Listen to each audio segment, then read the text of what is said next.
Hey, what's up, everybody? Welcome back to News Dose, and a really exciting game potentially leaked today, and this one is surprising a lot of people. Now, there's a reason that it's throwing so many people for a loop, because it kind of makes the rest of the industry look a little bad, which we're going to get in all that today. But 2026 genuinely just got better with this news. Now, we also got an update that could lead to some pretty cool PlayStation remasters that I think would actually make a lot of people happy, including myself. This is really cool stuff. First, though, I do want to thank my supporters on Patreon and on YouTube memberships. Thank you just so much for what you do, and I truly do appreciate each and every one of you. Let's go and get right into things, though, starting off with Xbox and the death of yet another service. Microsoft just really can't help themselves by this point, as they axed off their movies and TV store on both Xbox and on Windows.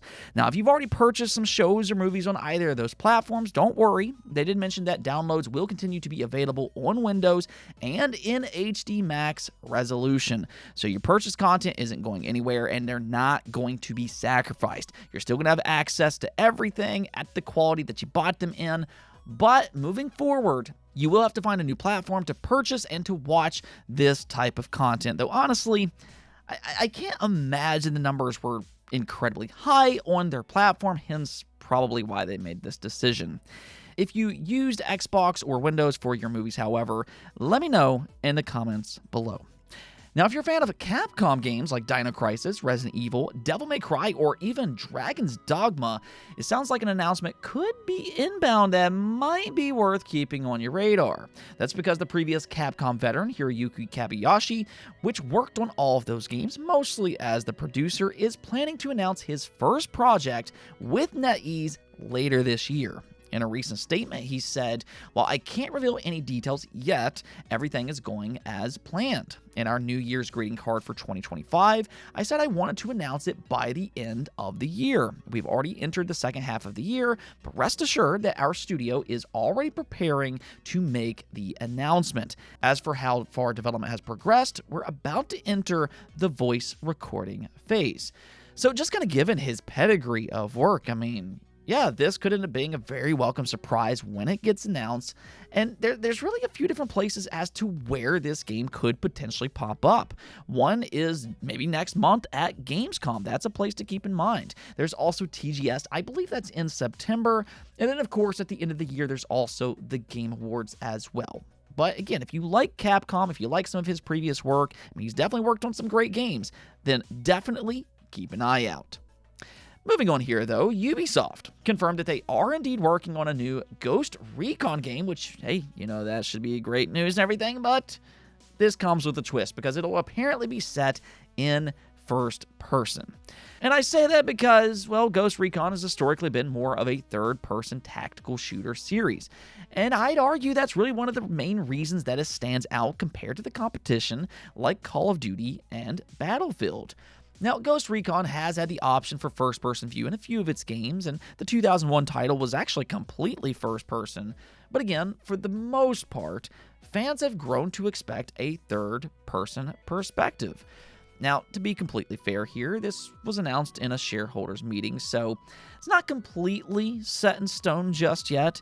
I mean, you never know, maybe it'll also include the option for either or when they officially reveal it, and that announcement actually might come sooner rather than later, considering it is planned for a 2026 release. But at least for right now, this does seem to confirm the rumors that it will be developed in mind with first-person view. So what I'm going to ask you is that if you're a Ghost Recon fan, how do you feel about that? Are you okay with it? Do you like the idea, or are you hoping for third person as well? All right, now let's go and get into the big story here, because FromSoftware, they're just such an amazing studio from top to bottom. I mean, they've been making banger after banger since Demon's Souls back on the PlayStation 3 in 2009.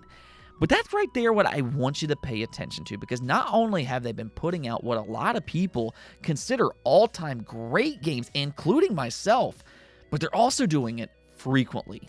And that's been a massive problem for the game industry as a whole. And it's really been a big topic on this channel. Now, we'll come back to that in just a moment, but first let's go and take a look at FromSoftware's pedigree just this generation alone.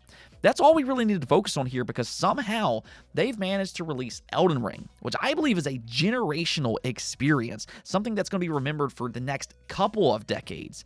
Then there's Armored Core 6 and Night Rain in just a 3-year stretch. What makes this even more impressive, though, is that next year, it sounds like they actually have 2 more games, or at least 2 more projects planned. One is for the already announced Dustbloods.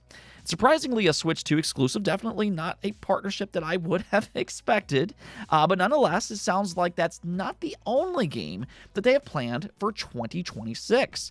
According to a new leak by MP First, they said that according to information we've been able to obtain, the Japanese studio FromSoftware, in addition to working on updates and DLC for Elden Ring Night Rain, as well as an exclusive title for the Nintendo Switch 2 called The Dustbloods, is also in advanced stages of production on another as yet unannounced project, a multi-platform game there, that's good news, with the code name of FMC. Note that this is most likely an abbreviation of a longer code name.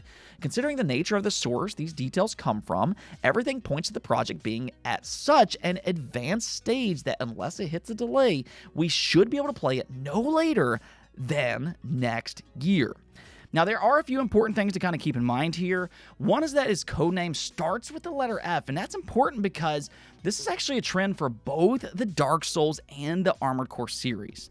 So whatever this project ends up being, it could possibly be in relation to one of those franchises. And I will point out that this doesn't necessarily guarantee that it will be a brand new entry. There is a potential chance that it could be a remaster as one such example. There's been a rumor for some time now that a Dark Souls 3 remaster is in development. So this very well could end up being Dark Souls 3 related. Now, another possibility is that it could end up being a Dark Souls trilogy for the Switch 2. They're already working on Dustbloods and Elden Ring for the Switch 2, so, FromSoft's expertise on the platform could merit a Dark Souls trilogy as well. In fact, if they were to release that physically, I'd probably buy that if they were to actually go down that road. Another important thing to keep in mind, though, is that last year, FromSoftware said this about the future of Armored Core. As you can see from the fact that we made Armored Core 6, the Armored Core series is very important to FromSoftware. We have a strong will to continue to make it in the future. I think Armored Core 6 was a success. On the other hand, not everything was perfect, and there is still room to make it better, so I have no intention of stopping there. However, nothing concrete has been decided yet. So at the very least, they do seem to want to make more Armored Core content, and who knows, maybe that could be a brand new entry, Armored Core 7, or, it could also end up being in the form of an expansion. My point being here is that even though this FromSoftware project leaked early, and a lot of people are getting hyped up about it, at the same time, it doesn't necessarily guarantee a brand new mainline title. So I do think that we need to temper expectations at least a little bit. There are other possibilities, but even still, the fact that they consistently release such high-quality content is something to really take note of here. I mean, we talk about this type of stuff all the time on the channel. There's so many AAA studios out there, and they struggle with long development cycles, sometimes being more than 5, 6, 7, or even 8 years, which is really one of the main reasons that budgets have ballooned to just an outrageous degree.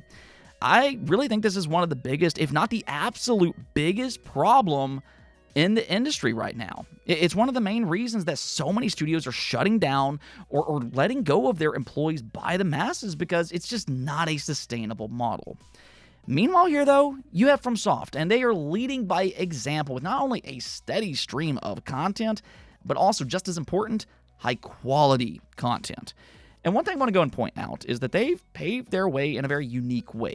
Despite the online outcry from a few naysayers online, they built their user base painstakingly through challenging experiences. And that's something a lot of studios really won't do anymore, which I think is all the more reason that so many people gravitate towards FromSoft games. They crave that type of experience that so many developers won't give us, and it really seems like FromSoft respects our conviction to overcome. So, yeah, really, I think a lot of the game industry can learn from what FromSoft is doing. They're clearly doing something right. Now, one last thing before we go, we got a small sighting for the long-beloved PlayStation franchise, Infamous. Yeah, this was an amazing series back on the PlayStation 3, really one of the games that made that console so special, or at least in my opinion. It's still, to me, one of the better and more creative superhero games that you can play to this day, but it's also been a long time since we've gotten a brand new entry. Well, from the sounds of it, it could actually return in the future, or at least to some extent. The Ghost of Yotei creative director was recently asked about Infamous in an interview with Game Informer, and check this out. He said, "I would love to work on more Infamous. I would love to see a trilogy re-release, but Sucker Punch is a one games at a time shop, and right now we are very focused on finishing Ghost of Yotei." So, I mean, you can really look at this statement in two different ways. One is that, unfortunately, there's not going to be a new Infamous anytime soon. I think that's very clear. But on the more positive side, Sucker Punch does like the idea of a remastered trilogy. And we all know that Sony likes to greenlight remasters. It's really a good way for them to steady their pipeline while waiting for their next big release and you know, kind of keep that money flowing for them. So maybe, just maybe, Sucker Punch will put a small team on the Infamous trilogy once they finish up with Ghost of Yotei. And, you know, do kind of keep in mind that most of the Infamous franchise is actually still stuck on the PlayStation 3 to this day. So unlike the Last of Us remaster, I think the remasters for Infamous makes a lot more sense. I'll also point out that Nix's could actually be a good studio to work on those remasters.